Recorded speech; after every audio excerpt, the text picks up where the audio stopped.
मैं कृष्ण।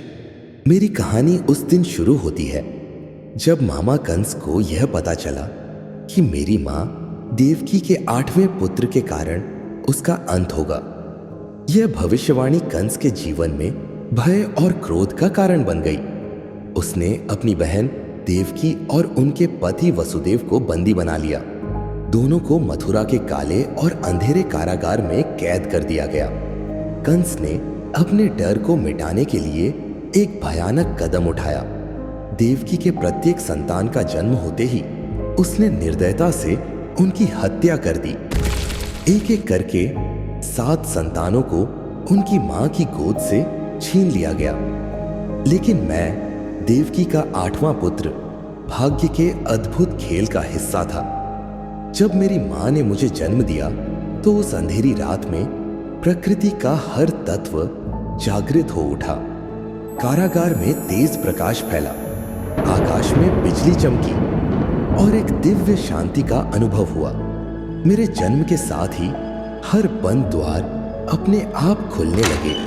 मेरी रक्षा के लिए प्रकृति ने अपना आंचल फैला दिया।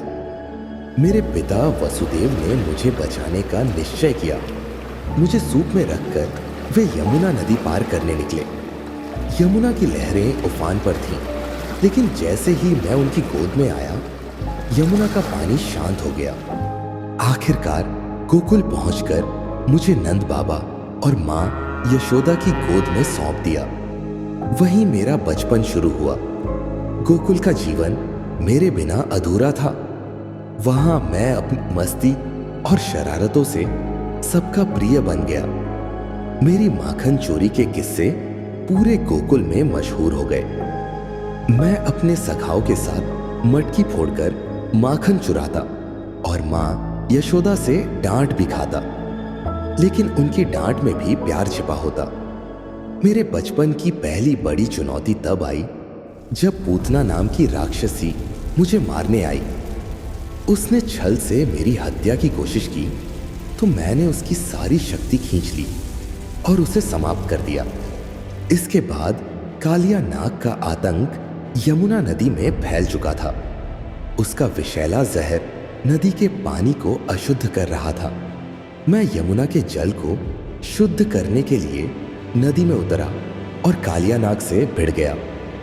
मैंने उसे परास्त कर दिया और उसने वचन लिया कि वह कभी यमुना को प्रदूषित नहीं करेगा। उस दिन से यमुना फिर से निर्मल हो गई।